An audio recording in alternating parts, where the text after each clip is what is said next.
Welcome to This Explainer. Today, we're unpacking Jean Baudrillard's absolutely mind-bending 1981 theory about how our modern reality has been, well, entirely replaced by copies and illusions. It's a fascinating, high-stakes journey into a world where the lines between what is real and what is just a simulation blur completely. So, let's get right into it. We're diving straight into this bizarre, mysterious epigraph that opens the text. It instantly challenges literally everything we think we know about truth and reality. You see, Baudrillard uses this to set the stage for a universe where the quote-unquote fake doesn't actually conceal reality. No, instead, it conceals the terrifying fact that a foundational reality simply no longer exists at all. Now, what is truly fascinating here is the publication date. This dense sociological text dropped in 1981. That's long before the internet age, smartphones, or social media. Yet it perfectly predicted our current everyday obsession with media, pop culture, and fake news. Baudrillard looked at the television and consumer culture of his time and diagnosed this profound, permanent shift in the human experience. Talk about being ahead of the curve.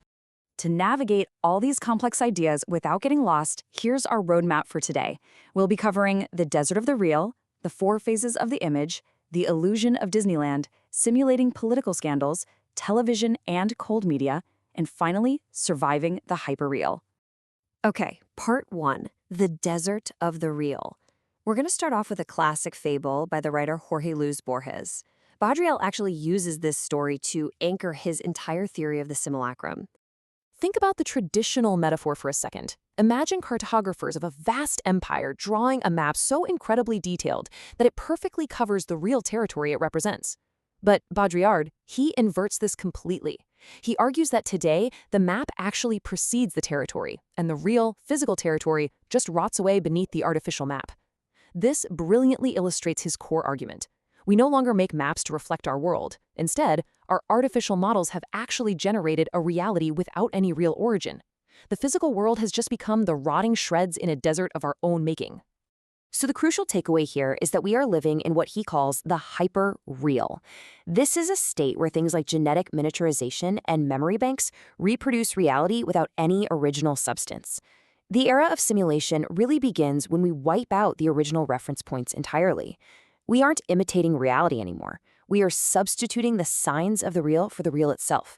It's essentially a programmatic machine offering all the appearances of reality, but short-circuiting any genuine organic process. Moving right along to part two, four phases of the image. Now that we've got a grip on the hyperreal, let's take a look at how humanity's relationship with images actually evolved to get us to this point. Baudrillard lays this progression out in four very distinct phases. First up, the image reflects a profound reality, basically a good appearance. Then it shifts. It masks and distorts that reality, becoming an evil appearance. In the third phase, it masks the absence of reality, just playing it being an appearance. And finally, total detachment. The image has absolutely no relation to any reality whatsoever. It becomes its own pure simulacrum. So, we've literally shifted from a theology of truth to an era of total simulation, where images are just playing it being real. Which brings us to part three. The illusion of Disneyland. Let's apply this theoretical lens to a place a lot of us know pretty well. Now, Baudrillard flips conventional wisdom completely on its head here. We typically view Disneyland as this imaginary world of childish escape, right?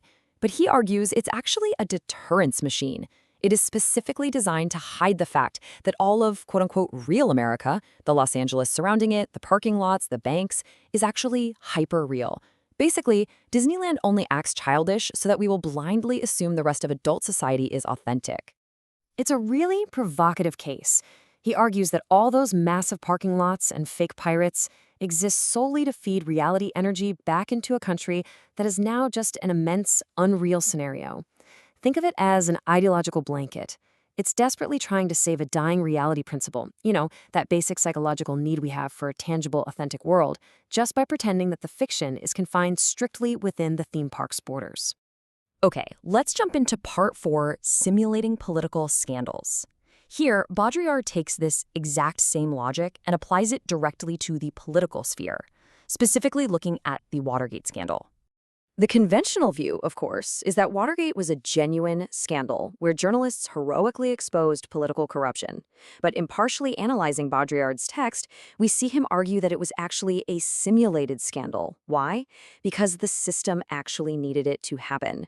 In his view, it tricked opponents into restoring a phantasm of moral order to a system that fundamentally has no morals. By framing capital and power as having broken the rules, society is tricked into believing those rules actually exist and actually govern the system.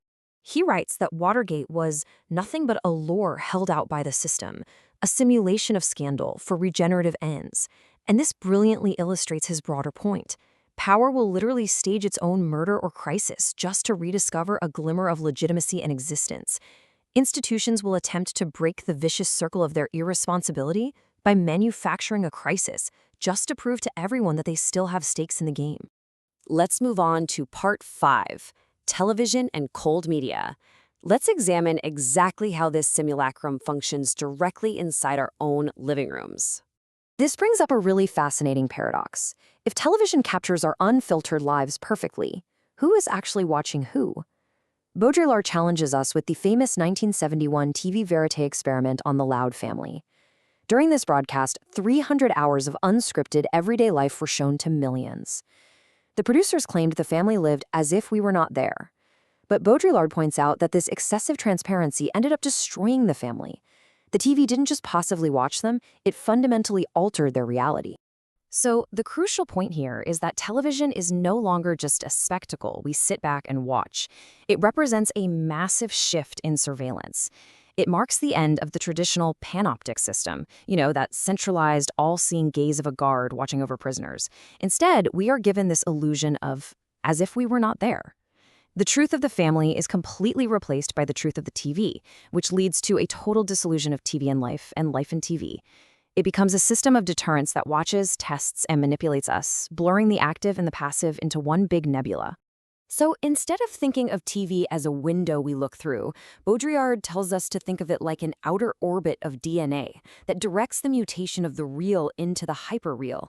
It physically infiltrates our lives and causes an absolute implosion of meaning. There's no longer a clear distance between cause and effect or subject and object. The media doesn't just inform us anymore. It structurally codes our very existence. And that takes us to our final section, Part 6, Surviving the Hyperreal. How does this implosion of meaning actually affect how we process global historical events? Well, Baudrillard argues that modern media generates what he calls the cold catastrophe. Real history is chased from our everyday lives and neutralized, replaced entirely by retro scenarios and artificial memories. He points to major TV broadcasts like the miniseries Holocaust or the film The China Syndrome. He says these mediums take the violent, hot events of history and funnel them through cold, deterrent screens. They replace actual memory and real stakes with an artificial, harmless nostalgia. Basically, we get the aesthetic, tactile thrill of a catastrophe without any of the actual historical danger, effectively freezing our societal energy in its tracks. To wrap up this explainer, I want to leave you with this highly provocative thought from Baudrillard's work.